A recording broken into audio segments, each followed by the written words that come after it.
Eh bien, avez-vous parfois du mal à consacrer votre vie à Dieu en totalité? Nous allons expliquer aujourd'hui comment faire ça et pourquoi il est si important d'être complètement engagé.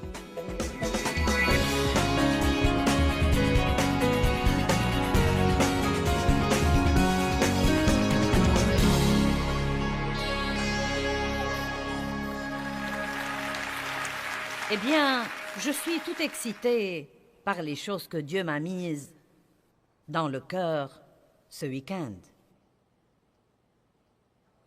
Il m'a mis dans le cœur le verset de Jean 14, 6, où Jésus dit « Je suis le chemin, la vérité et la vie. Nul ne vient au Père que par moi. » Et pendant que je l'étudiais et que j'en développais une série, j'ai commencé à comprendre qu'il y a essentiellement une guerre qui se déroule entre la culture et le christianisme.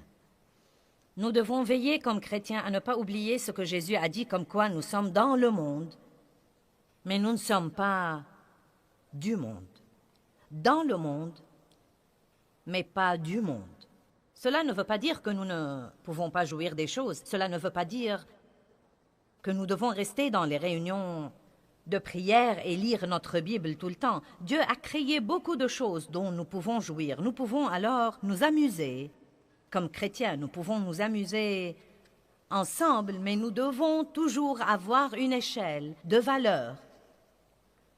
Et nous devons également fixer des limites et arrêter de changer ces limites chaque fois que ce n'est pas pratique de les respecter.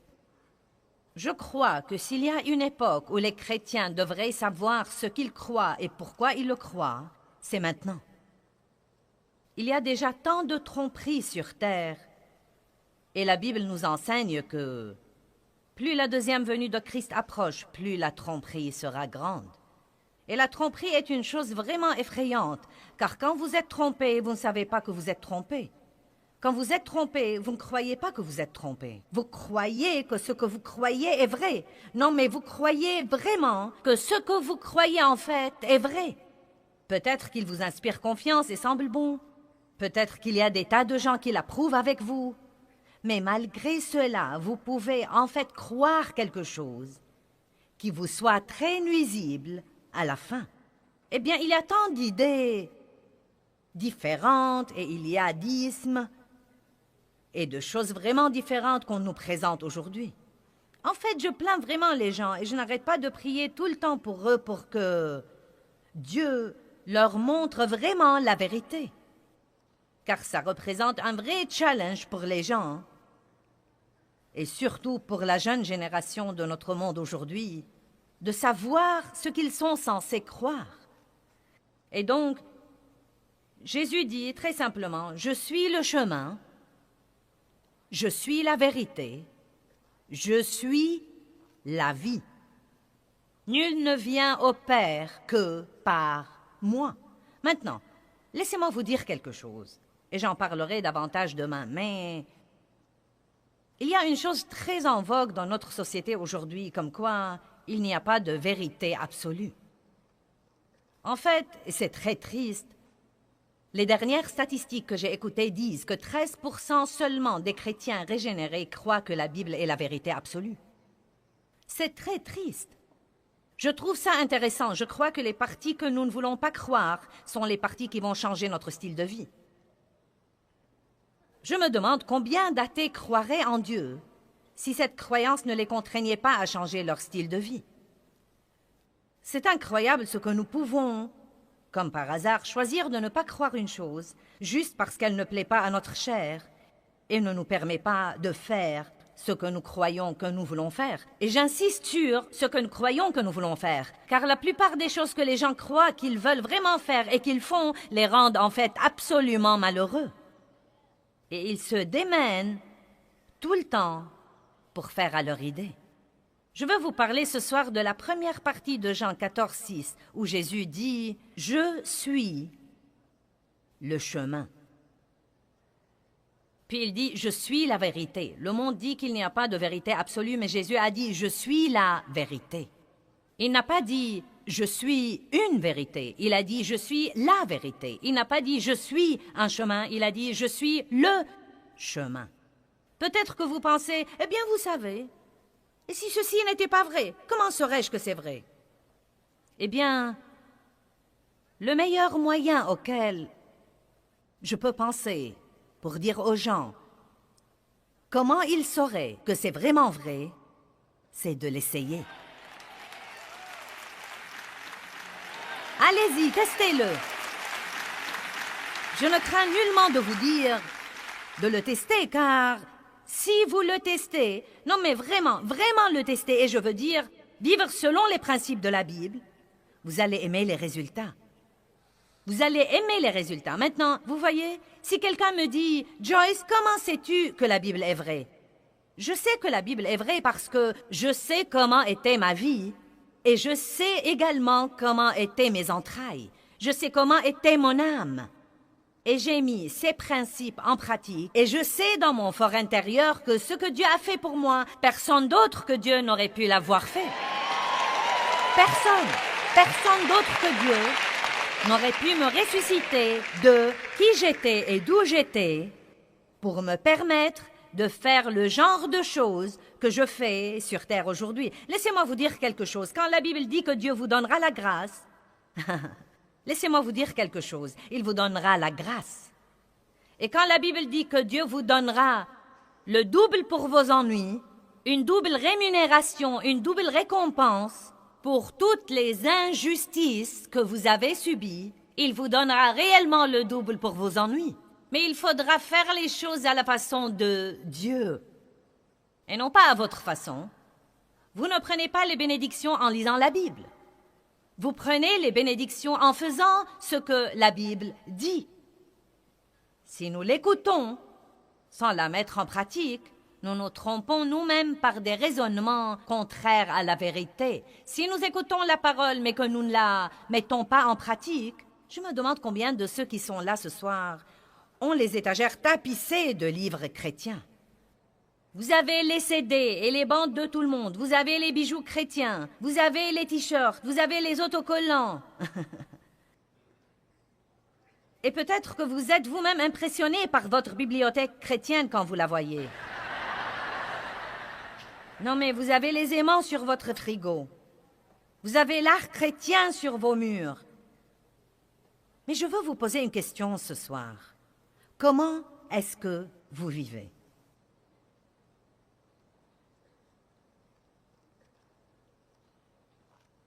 C'est dangereusement calme par ici. Comment est-ce que vous vivez? Et surtout les millions qui nous regardent à la télé. Comment est-ce que vous vivez? Si vous n'aimez pas votre vie, peut-être que vous devez commencer à examiner vos choix. Et si vos choix ne s'alignent pas sur la parole de Dieu, si vous commencez à prendre des décisions qui s'alignent sur la parole de Dieu et que vous les respectez, vous verrez des changements agréables dans peu de temps. Maintenant, est-ce très facile? Non, ce n'est pas facile car notre chair est remplie du principe du péché. Quand nous sommes régénérés, Jésus vient vivre au-dedans de nous. Son Saint-Esprit vient demeurer au-dedans de nous et nous recevons une nouvelle nature, la nature de Dieu. Mais le principe du péché est toujours très vivant dans notre chair. Vous devez nourrir votre esprit et vous faites ça en étudiant la parole, en passant du temps avec Dieu, en communiant avec des personnes qui pensent comme vous et sont positives et partagent vos croyances. Et vous nourrissez votre esprit. Quand vous louez Dieu et adorez Dieu, vous nourrissez votre esprit. Et étant là ce soir, vous nourrissez votre esprit. C'est différent de nourrir votre corps. Vous nourrissez votre esprit. Et si vous le nourrissez assez, il sera assez fort pour dire oui à Dieu et non à la chair. Mais si vous ne nourrissez pas votre esprit, le principe du péché qui est dans votre chair prendra toujours le dessus. Et bien que vous vouliez faire ce qu'il faut, vous vous surprendrez à faire ce qu'il ne faut pas, parce que vous n'êtes pas assez fort spirituellement pour dire non aux choses auxquelles vous devez dire non, et oui aux choses auxquelles vous devez dire oui.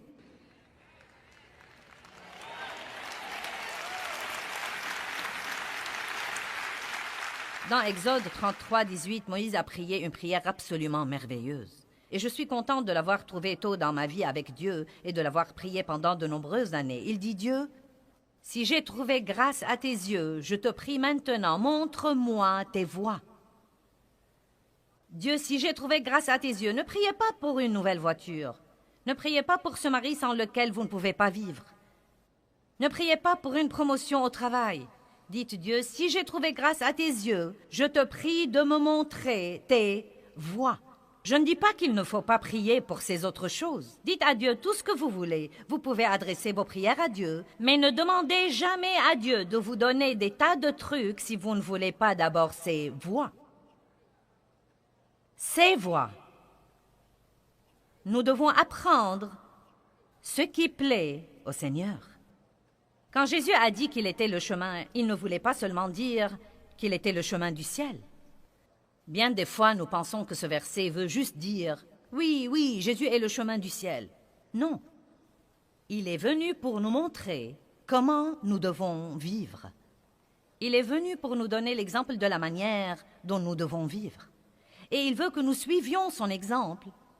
Et quand nous vivons comme il a vécu, à ce moment-là, nous donnons l'exemple aux autres personnes dans le monde. Est-ce que vous savez pourquoi les chrétiens en général n'impressionnent pas le monde aujourd'hui? Parce que nous parlons beaucoup de la vie, mais nous ne vivons pas toujours la vie. Et quand je dis nous, je ne veux pas dire vous, ou vous, ou vous, ou vous, ou vous, ou moi, ou quelqu'un d'autre. Il y a toujours des gens qui font ce qu'il faut. Il y a tant d'églises merveilleuses, mais il y a aussi des chrétiens et des églises. Et vous savez, quand je parle d'église, nous sommes l'église. Et donc, il y a beaucoup d'églises qui pratiquent la religion machinalement et pourtant ne portent pas le fruit de leur christianisme. La Bible ne dit pas « vous les reconnaîtrez à leurs pratiques religieuses », elle dit « vous les reconnaîtrez à leurs fruits ». Je ne sais pas comment vous passez votre temps de prière et d'étude de la Bible, mais je passe beaucoup de temps sur moi-même. Et ce n'est absolument pas un temps égoïste passé sur moi. Non, mais je dois rester tout le temps intègre devant Dieu, car je ne peux pas faire ce que je fais et essayer en même temps de mener les autres si je leur dis des tas de trucs que je ne pratique pas moi-même. Et donc, vous devez travailler sur vous-même avec Dieu. Vous ne devez pas essayer de le faire sans le Saint-Esprit, mais vous savez, si vous êtes de mauvaise humeur, n'attribuez pas la responsabilité aux autres. Étudiez tout ce que vous pouvez trouver sur la colère et le mauvais caractère et le fruit de l'esprit, et priez là-dessus et étudiez-le, priez là-dessus et étudiez-le, priez là-dessus et étudiez-le, jusqu'à ce que vous agissiez mieux. Amen. Puis prenez la chose suivante qui vous pose un problème et arrêtez de regarder tous les autres et d'essayer de comprendre ce qui ne va pas chez eux et de leur dire ce qu'ils devraient changer. Vous avez déjà pensé à 10 personnes que vous auriez aimé qu'ils soient là ce soir parce que vous savez combien ils ont besoin de ce message. Eh bien, vous êtes là et ils ne sont pas là. Donc devinez quoi? Dieu doit avoir quelque chose à vous dire.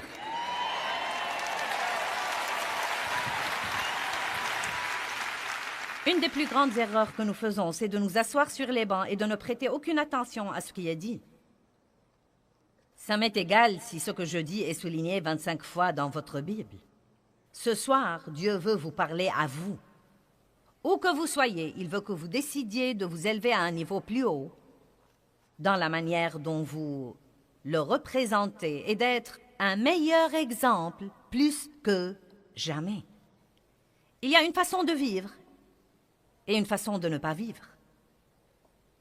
Quand Jésus est venu, ses voies étaient radicalement différentes. Vous pouvez certainement dire que Jésus était révolutionnaire.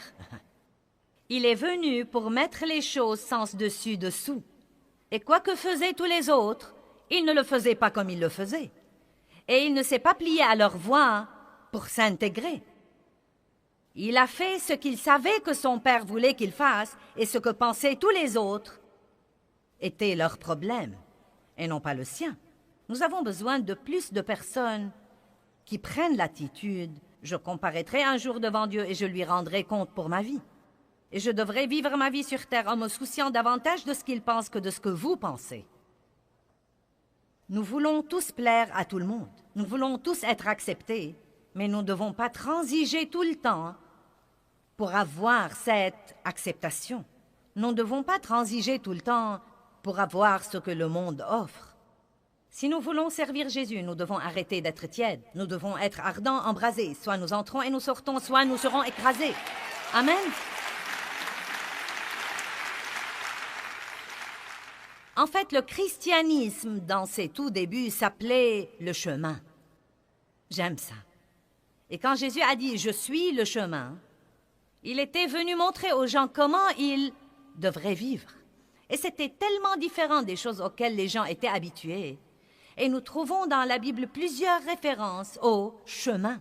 Et je veux vous en montrer 2 ou 3. Regardons Actes chapitre 9, verset 2.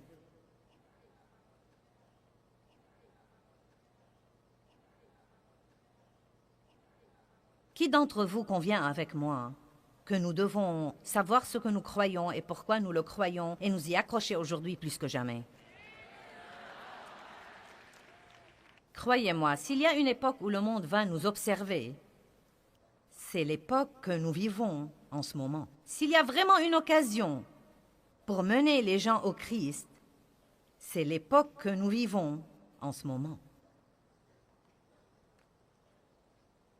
Et lui demanda des lettres pour les synagogues de Damas, afin que s'il trouvait des hommes ou des femmes qui fussent de la voie de la vie déterminée par la foi en Jésus-Christ, il les amena liés dans les chaînes à Jérusalem. C'était avant la conversion de Saul, quand il cherchait les chrétiens pour les arrêter et les persécuter et les battre. Mais écoutez ce que dit la Bible amplifiée. Il cherchait des hommes ou des femmes qui fussent de la voie de la vie déterminée par la foi en Jésus-Christ. Il dit donc que si quelqu'un croit en Christ, il doit y avoir un mode de vie déterminé qu'il doit vivre ou qu'il doit mener. Et vous savez, ça m'a vraiment aidé personnellement et ça m'a simplifié les choses plus que jamais quand j'ai finalement compris, il y a quelques années, il y a peut-être 8 ou 10 ans, quand j'ai finalement compris qu'une des raisons pour lesquelles les gens ont tant de mal à vivre leur vie chrétienne et leur expérience chrétienne, c'est qu'ils confient et délèguent tout à l'Église et ne se rendent pas compte qu'être chrétien veut tout d'abord dire vous détourner de votre péché, reconnaître que vous êtes pécheur, demander à Dieu de vous pardonner et savoir qu'il n'y a pas moyen d'avoir une relation avec Dieu que par Jésus-Christ qui a vécu la vie parfaite. Vous lui demandez de venir vivre au-dedans de vous, et cela marque le commencement de votre christianisme. C'est comme ça que vous devenez chrétien. Mais cela doit être concrétisé par un style de vie. Les chrétiens devraient avoir un style de vie différent de tous les autres.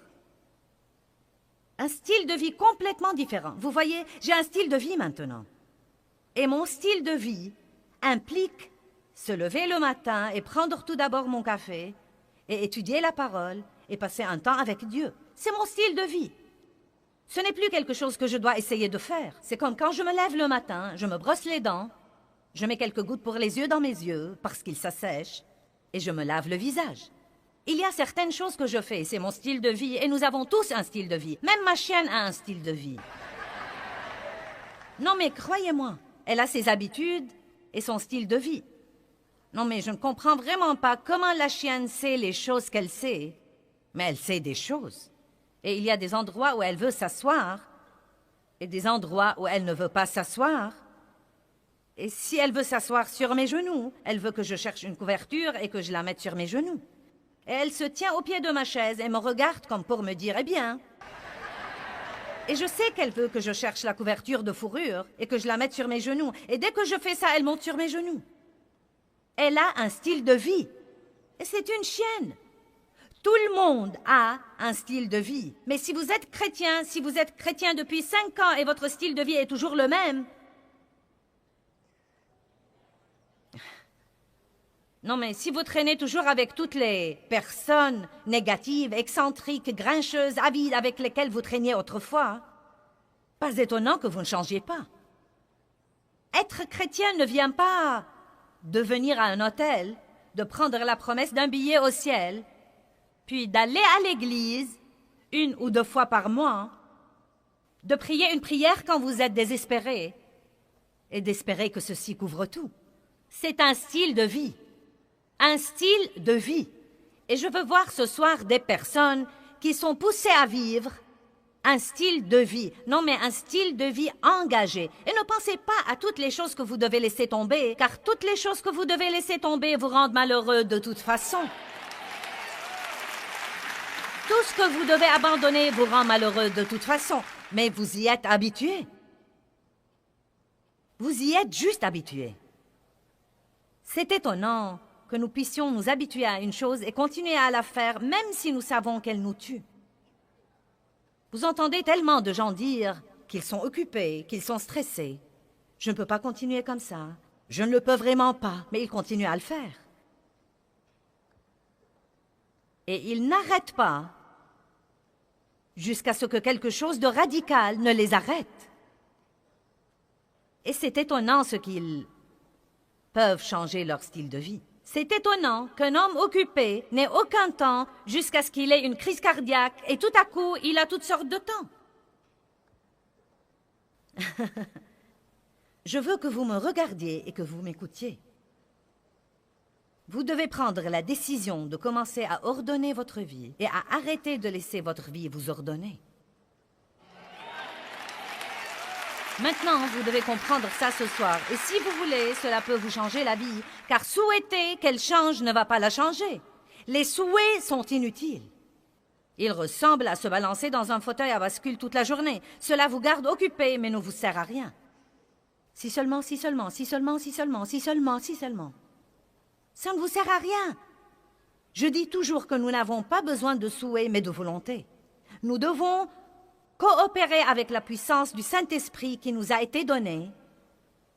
Et nous devons commencer à prendre les décisions que la Bible nous dit de prendre et arrêter de trouver des excuses et de dire « c'est trop dur, je ne peux pas, je sais que je devrais, mais… » Et ensuite aller à l'église et tourner autour de la même montagne toute la semaine.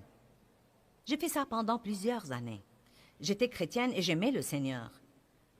Je ne l'aimais pas évidemment de tout mon cœur. J'avais un amour pour Dieu. Et j'étais vraiment régénérée. J'avais reçu le Christ comme mon sauveur et je savais que le salut était par la grâce. Et je croyais que j'irais au ciel si je mourrais. Je ne parle pas d'aller au ciel ou de ne pas y aller, je parle du genre de vie que vous devez vivre. Voulez-vous être malheureux pendant que vous êtes ici-bas? Voulez-vous prendre quelqu'un avec vous? Si vous voulez aller au ciel, voulez-vous prendre quelqu'un avec vous? Voulez-vous prendre vos bien-aimés? Vous n'avez pas besoin de leur casser les oreilles avec la Bible. La Bible dit qu'une femme peut gagner son mari non sauvé par sa vie de piété. Et non pas en allant à l'église tous les dimanches et en rouspétant toute la semaine.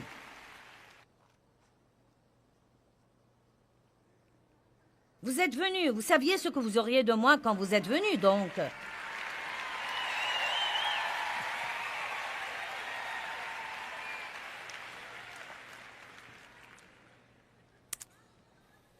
Vous savez, c'est la vérité absolue. J'allais à l'église depuis des années.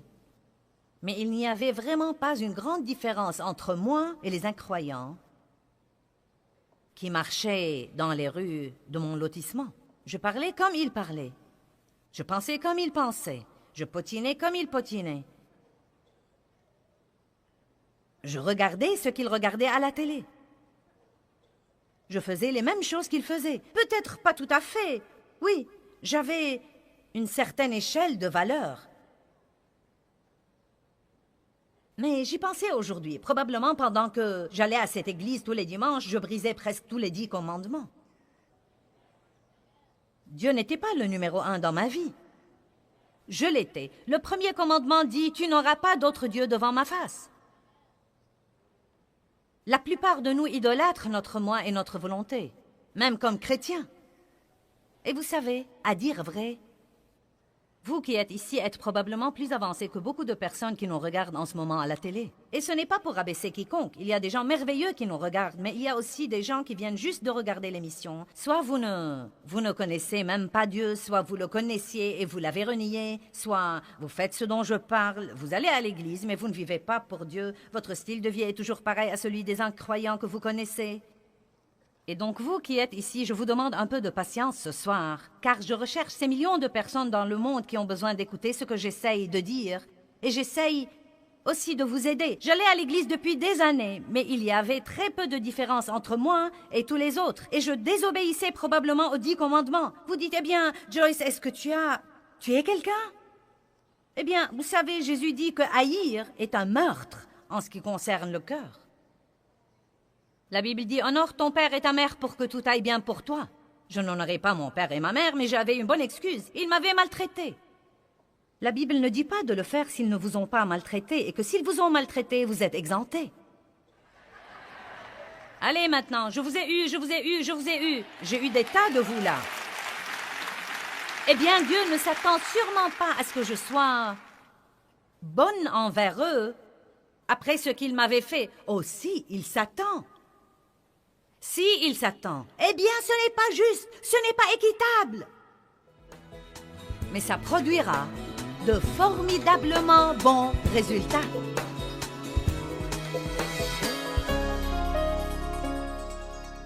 Eh bien, je veux vous encourager aujourd'hui à commencer à ordonner votre vie et à ne pas permettre à votre vie de vous ordonner. C'est très important de ne pas laisser tout ce qui est autour de vous vous contrôler.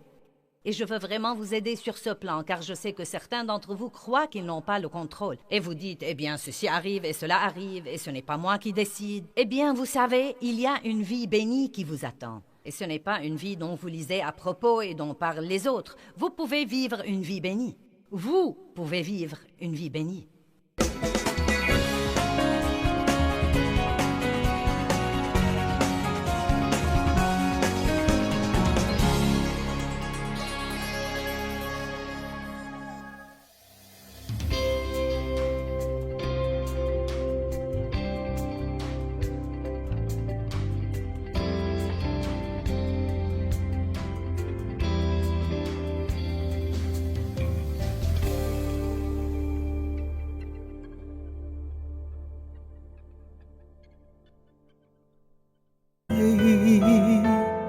Có anh không người hỡi, bao đắm say ta có bên người còn đâu, làn tuyết trắng mùa đông khóc nhau, nhìn từng con phố ngày xưa vắng lạnh, tuyết trắng buồn sẽ có quay. Ngày xưa ấy một lần lầm lỡ, thế nhưng lại đau vì ta mất nhau. Người không thứ tha đời ta ngỡ ngàng, để cho thương nhớ về trong lỡ